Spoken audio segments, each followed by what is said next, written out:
precisamente el Museo del Padre Crespi a Cuenca. Morix manejaba, Däniken estaba a su derecha. Un fotógrafo que había traído estaba a mi derecha y yo estaba atrás. Hicimos un alto en el camino, como se hace a cada rato que uno hace viajes largos. Y como este había traído su fotógrafo desde Suiza, una foto, tomémonos una foto a la vera del camino. Y se tomó esta foto. Y esta fotografía precisamente es la que publica von Däniken en la contraportada de su libro con un gran título que dice Morís y yo en la entrada de la cueva, simulando haber estado en la cueva de los Tallos. La cuestión es que por lo menos mientras vivió el señor Juan Morix jamás regresó al Ecuador.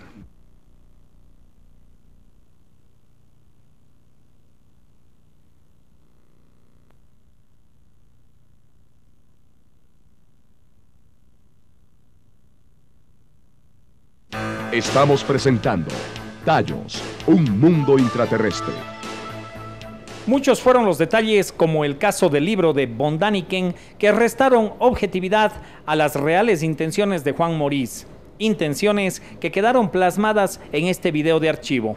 En la mitología magiar antigua, en la mitología egipcia, griega, la caldea súmera, se habla del mundo subterráneo. He seguido las huellas antiguas para llegar a concretarme en el Ecuador, para abrir un nuevo camino, una nueva entrada. Pero conozco muchas otras en el Perú, en Bolivia, en el lago Titicaca, concretamente en Sacsayhuamán, el Cusco, y muchos otros lugares donde se puede descender. Pero hay que entrar a profundidades mayores para llegar realmente a lo que es el mundo subterráneo. Las entradas propiamente, Cueva de los Tallos, es apenas rasgar un poco el velo de ese mundo subterráneo. He conocido construcciones gigantescas en el mundo subterráneo. Grandes túneles y grandes salas perfectamente labradas, hechas por el hombre, con una gran cantidad de objetos que nos aclaran, que nos dan todo el pasado del hombre sobre la tierra. Si nosotros pisamos el terreno de lo fantástico, tenemos que admitir que en el sistema de cuevas y cavernas que conforman el mundo subterráneo, nosotros comprobamos la existencia del realismo fantástico, porque por fantasioso que sea el sistema, existe, está allí, se lo puede fotografiar, se lo puede filmar, se lo puede ver con los ojos. Los que no son afectos a la fantasía, aquellos que no les gusta soñar con posibilidades, quienes jamás hubieran llegado a la luna y harían imposible la conquista del espacio, achacan este sistema a la obra del agua. Pero el agua no produce ángulos rectos. El agua, a través de los millones de años, da formaciones redondeadas. El agua corre y es capaz de perforar, es capaz de hacer cavernas, sí. Pero las cuevas del Drac, por ejemplo, en España, con todo el sistema que tienen, no se parecen en nada a las cuevas de los Tallos. Las unas son hechas por el agua. Las otras tienen ángulos rectos, cielos rasos, paredes perpendiculares, Piedras perfectamente cortadas y megalíticas, gigantescas, perfectamente cortadas, enormes, más grandes que toda esta habitación, y que parecen cortadas como si fuera queso por un instrumento desconocido. Muchas de ellas se quedaron sin ser colocadas en su lugar. El cielo es absolutamente liso, salvo en determinados lugares donde quizás por efectos de un terremoto, de una catástrofe de alguna especie se ha derrumbado. Y entonces ha empezado a surgir una estalactita y una estalagmita. Entonces nosotros estamos en capacidad de conocer con certeza cuál es el tiempo que ha transcurrido desde que se cayó el techo en ese sitio. Y llega pues a millones de años, porque son restos pues que pasan de 2-3 metros de altura, tanto las estalagmitas como las estalactitas. Y ya se sabe científicamente cuál es el tiempo que necesita la gota de agua para convertirse en piedra y empezar a crecer. Entonces nosotros podremos saber con certeza los millones de años que han transcurrido desde que el techo se derrumbó, pero jamás seremos capaces ni siquiera de adivinar cuántos millones más transcurrieron hasta que se cayó el techo. ¿Ve usted? Entonces, yo personalmente creo que el sistema pudiera haber sido originalmente obra de la naturaleza, pero que ha sido indiscutiblemente acondicionado por el hombre. Porque no se explica de otra manera los cortes perfectos, los ángulos rectos, las piedras pulidas, el acabado.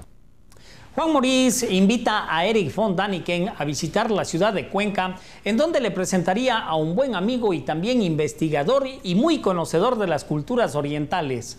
Me refiero al padre Carlos Crespi Crossi, quien para entonces mantenía un completo museo con varios miles de íconos y piezas arqueológicas adquiridas a lo largo de toda su vida de investigador.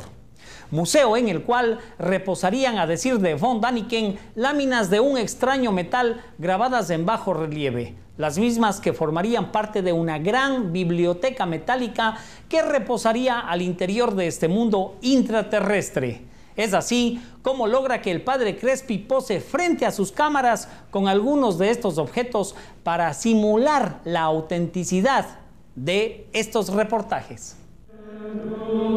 El 24 de mayo de 1891 nace en la provincia de Legnano, en Milán, Italia, Carlos Crespi Crossi, quien, ordenado como misionero salesiano, llega a la ciudad de Cuenca, Ecuador, en el año de 1927, en donde desarrolla un amplio servicio dado a su vocación misionera, y con los conocimientos que tenía en filosofía, ciencias naturales, ya que obtuvo un doctorado en la Universidad de Padua, también doctorado en música, y dado su carácter fogoso y entusiasta, y con un profundo conocimiento de arqueología, realizó varios documentales en el oriente ecuatoriano, en donde recogió valiosas colecciones botánicas, zoológicas, étnicas y arqueológicas, lo que le permitió armar un museo muy nutrido y valorado por la sociedad azuaya, en el cual coleccionó y defendió nuestro patrimonio arqueológico e histórico. Finalmente, el 30 de abril de 1982, muere víctima de un paro cardíaco cuando le faltaba un mes para cumplir los 90 años de edad. La comunidad azuaya lo venera como el Santo de María Auxiliadora, lugar en el cual, a más de existir un monumento a su memoria, se ha bautizado también una calle con su nombre.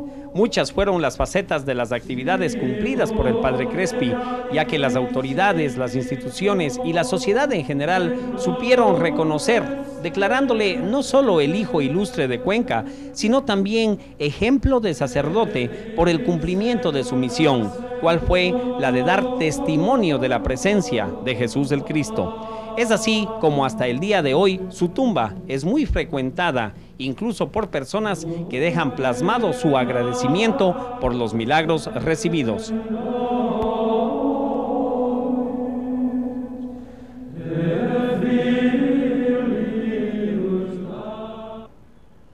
Von Däniken en su libro afirma que Crespi es poseedor de parte de la biblioteca metálica que él les habría entregado los indios coangos en mérito a su labor en el área. Cuando llegamos a lo que fue el Museo del Padre Crespi en Cuenca, encontramos únicamente los restos de esta edificación como fieles testigos de que aquí fue un museo arqueológico. Esto es todo lo que quedaba como testimonio de esta gran colección. Entonces fuimos a la escuela que lleva su nombre y luego de conversar extra cámaras con un miembro de la comunidad salesiana, este nos informó que lo único que quedaba de este gran museo del Padre Crespi tan solo eran unas 120 latas de metal repujado, las mismas que estarían en la terraza de esta edificación estaban oxidándose, lo cual pudimos comprobar físicamente, pero lastimosamente no se nos permitió grabar. Luego nos informaríamos de que la gran parte de las piezas arqueológicas fueron adquiridas por el Museo del Banco Central de Cuenca, hasta donde nos dirigimos para conseguir alguna información. en donde fuimos gentilmente atendidos por su director, el doctor Andrés Abad, y tuvimos la grata oportunidad de conversar también con el doctor René Cardoso, quien habría estado directamente involucrado en la adquisición de estas piezas arqueológicas, el mismo que nos comenta lo siguiente. En 1979 el banco comienza a interesarse por adquirir la famosa colección del Museo del Padre Crespi. Es así como conforma una comisión a que haga la clasificación de esa colección, el inventario de esa colección y la correspondiente valoración de todos esos objetos que tenía el Padre Crespi en su legendario museo y queridísimo por todos los cuencanos. A mí me tocó pues hacer todo el estudio museográfico para la exposición de los mismos, para recibir a todos esos objetos en el nuevo local a donde iban a ser trasladados. Entonces me tocó a mí participar en todo el asunto de la transportación de las piezas desde el Museo del Padre Crespi hasta el nuevo local en donde iban a ser expuestas. En definitiva, la colección, cuando yo ingresé a hacer todos estos trabajos, estaba conformada por miles de objetos arqueológicos, miles de objetos de lítica,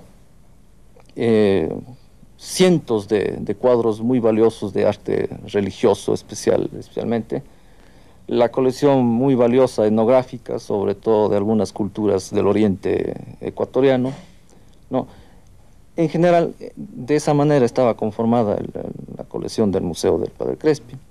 El banco eligió los objetos que, de acuerdo a la comisión de técnicos, eran de auténtico valor arqueológico, pictórico, colonial, etnográfico, y esos objetos fueron los que se trasladaron a la nueva sede del museo en el Banco Central.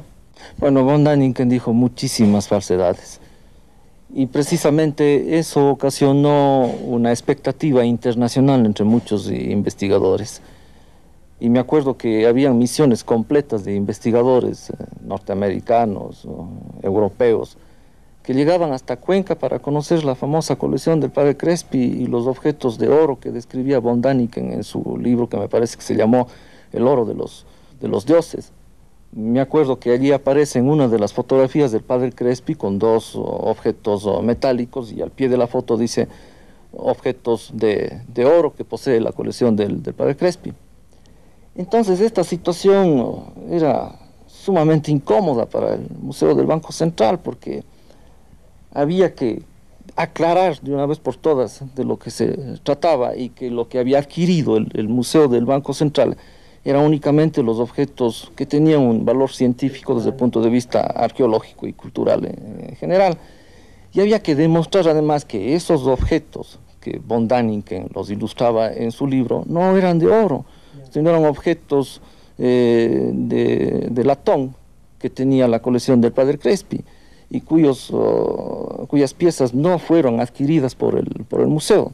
Todos esos objetos se quedaron con la comunidad salesiana, así como miles de objetos de piedra, esculturas que tendrían quizás un valor popular, un valor artesanal, pero que no tenían una base científica desde el punto de vista arqueológico. Sin embargo, al revisar el inventario que se realizó en el traspaso de estas piezas del Museo del Padre Crespi hacia el Banco Central, observamos el detalle de una colección pictórica de 1.187 piezas, lo que llamó mucho nuestra atención. Una de las personas que también tuvo un conocimiento real de esta transacción comercial fue el licenciado Francisco Álvarez, de quien recogimos la siguiente impresión. Padre Crespi pues, era un científico, eso lo sabe todo el mundo. Fue un botánico eminente, que muchas plantas que él descubrió en el Oriente llegan a su nombre, eso mucha gente no sabe. Entonces él sabía exactamente el valor de las cosas, ¿no? Tenía un conocimiento cabal de las cosas como científico, fue como gran investigador, como un conocedor de la historia universal, de la cultura universal. Entonces no se puede decir que era un tipo loco. Existe en el Banco Central, en este momento, una plancha de piedra, ¿no? Que de alguna forma los caracteres que están ahí tienen cierta identificación con estas placas que se nos prestó a nosotros para esta exposición. Y que no es falsificada. No. ¿Y de dónde vino esa placa? Esta placa también pues es del Museo del Padre Crespi, ¿no? Entonces, a lo mejor, en muchos casos, no eran las placas de metal como se afirmaba, en metal precioso, sino planchas de piedra, ¿no? Ajá. Y esta evidencia, pues, la única evidencia es esta piedra que existe todavía, que reposa en la Reserva de Arqueología del Banco Central. Según nosotros entendemos que se le entregó al Padre Crespi por parte de los cuancos en el oriente, ¿no? Ajá. Impresionados por la magnitud de la colección pictórica, preguntamos a Álvarez sobre su procedencia. La mayor parte son anónimas, ¿no? Pero pues se da, yo diría, no más de un 3% de que tengan firma, ¿no? De autenticidad, de pintores que tienen pues renombre. Sí existen algunos extranjeros, naturalmente. Estamos hablando, si no estoy mal, unas 2.700 obras en pintura, ¿no? Que es una colección grande, ¿no? Pero si el Padre Crespi era reconocido por la sociedad cuencana como un hombre muy pobre en la parte económica, ¿cómo le hizo entonces para conseguir más de 2.700 pinturas, muchas de ellas de un valor incalculable? Tal vez el coronel de la Fuerza Aérea Norteamericana, Wendell Stevens, quien realizó durante 2 años una exhaustiva investigación sobre la procedencia de estas pinturas, tenga una respuesta. Pertenece a una colección de pinturas que hemos encontrado en el Museo de Padre Crespi en el María Auxiliadora Iglesia. Había pinturas muy interesantes. Había pinturas de los maestros en estos pocos que dejó en la mesa y sabemos que no está allí. Nosotros sabemos lo que está pintado en esa pintura. Estamos mirando, examinando y noticed atrás sellos y marcas y brands y números indican que algunos de estas pinturas en la mesa venía de Europa. Había uno que dice propiedad del Museo Grand Montrouge y otro con sello de otro museo, otro con marcas quemado en la madera, diciendo otro museo. De Francia, de Italia, de varios lugares en ese grupo en la mesa. Y adentro he visto en el flash, he visto bancos, estancias llenos de pinturas, como libros en una biblioteca. Cara atrás, muchos. Cuadros. Había de Rafael, de Tiziano. De pinturas... Miguel Ángel, tal vez. ¿Quién? Miguel Ángel. Había un Miguel Ángel. Ya. Miguel Ángel también. ¿De dónde podían conseguir tantas pinturas aquí en Ecuador? Porque estas parecen a pinturas que estaban robadas de Europa por los nazis durante la guerra. Estaban de los países que Los nazis robaron en Europa y las trajeron para acá. ¿Cuál habría sido el sistema que llegaron estas pinturas acá? Yo voy a venir a esto, pero a este momento solamente sabemos que había pinturas de Europa, de los maestros en la bodega de Crespi.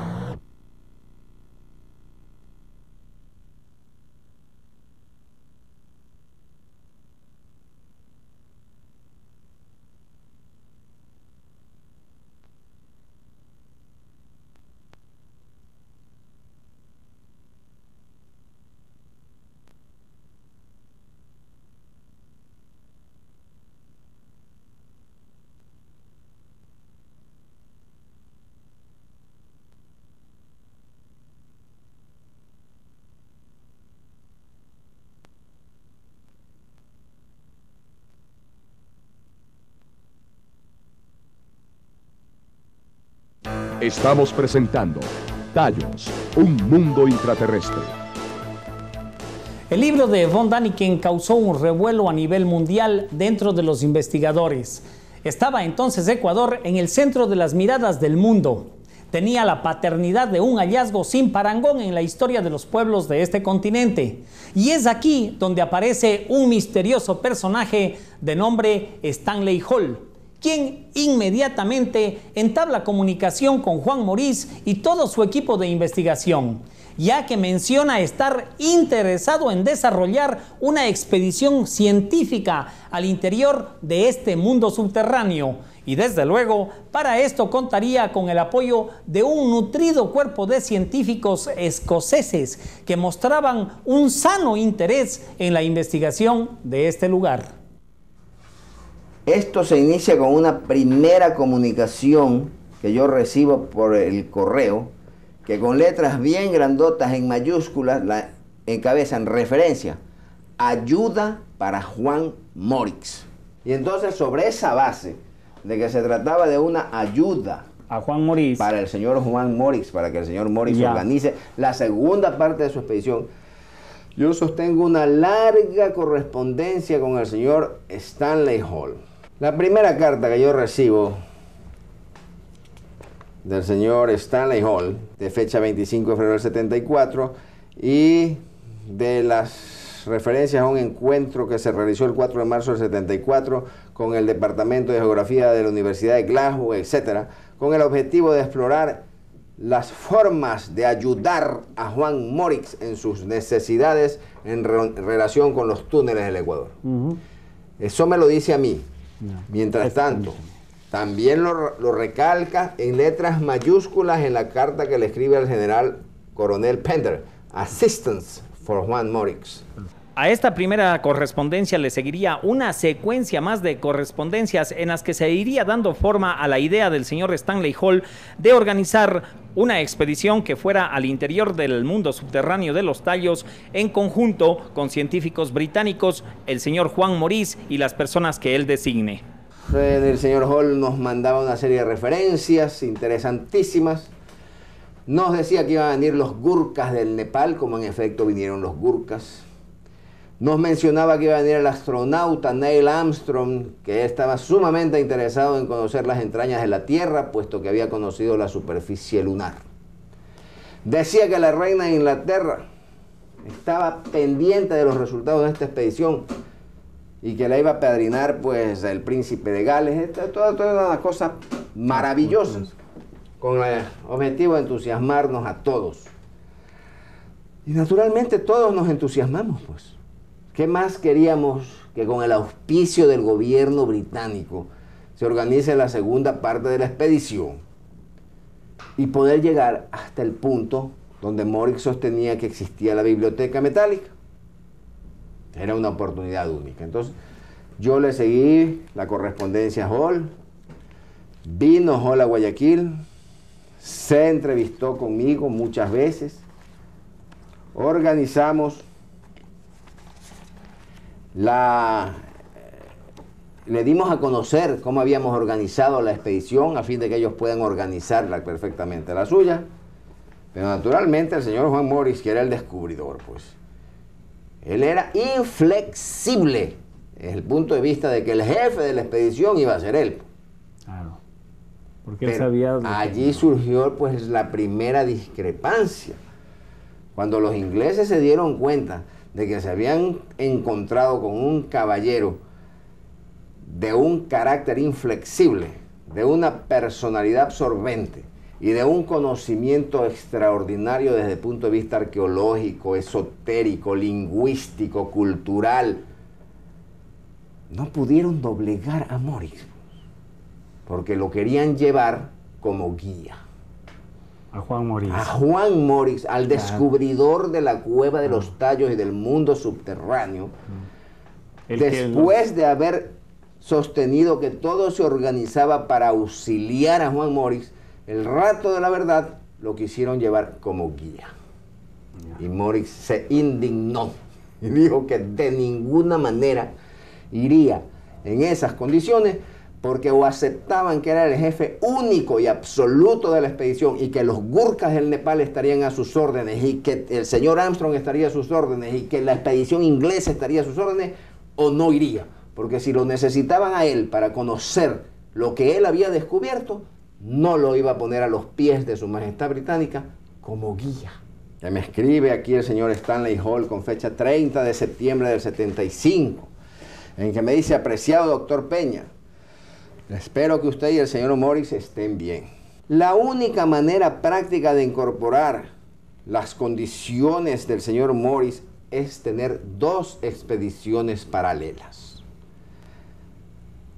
ambas recibiendo el apoyo logístico del ejército inglés en igualdad de condiciones. Entonces, expedición número 1, líder Juan Morris, y le pone una serie de objetivos. Claro.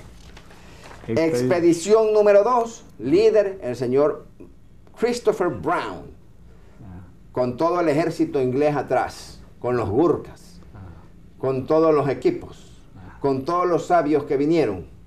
Yo le pregunto a usted, una vez que estemos en la selva, ¿qué iba a pasar con el liderazgo del señor Juan Morris y de los que estuviéramos con él? Naturalmente que en esas condiciones Morris no aceptó. No hubo pues arreglo posible.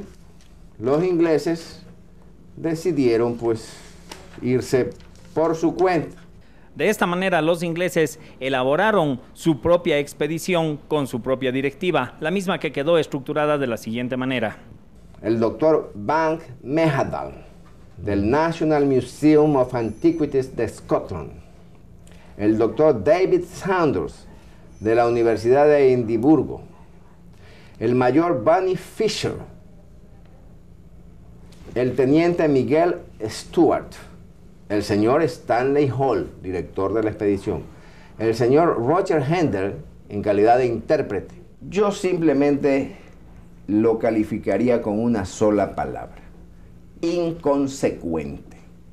Porque si se inicia los trámites para ayudar al señor Juan Morris y después terminan en una posición irreconciliable, y por último me veo en el caso de tener que recordarles que el día que salieron se cumplieron 7 años del descubrimiento oficial de la Cueva de los Tallos. Entonces, pues, el más suave de los calificativos es el de inconsecuente, porque no fueron consecuentes con el objetivo original de la expedición. En la ciudad de Quito, en el 134 de la calle San Ignacio y avenida 6 de diciembre, logramos tener una entrevista a media luz con el señor Stanley Hall, quien nos hizo los siguientes comentarios con referencia a esta expedición. Las cuevas son parte de un sistema geólogo, ¿no? De geología, que pasa desde Venezuela hasta Chile. ¿Ya? Aquí está llamado el sistema Napo. Falta algo en la historia de la humanidad. Y muy sencilla, esa es la razón, estoy aquí en Ecuador. ¿Por qué Juan no aceptó ir con ustedes abajo a la cueva? Bueno, Juan fue Juan. Un hombre muy solitario. Yo creo en una manera fue un tipo de extraterrestre, ¿no? Nunca en mi vida encontré un hombre tan sabio. Habla unas 6 lenguas, menos inglés, que fue un gran problema para nosotros. Sin duda en su vida. Pero ruso, español, italiano, francés, alemán, habla todo. Pero no hay, estoy totalmente seguro que no existió en el mundo un profesor de la historia antigua que conoce más de Juan. Al preguntarle sobre los detalles mismos de la expedición y de los miembros que conformaron, nos explicó lo siguiente. Teníamos una winchi, que baja 14 pies por minuto. Entonces teníamos mejor equipo de espeleólogo del mundo. 8 hombres británicos, cada uno, que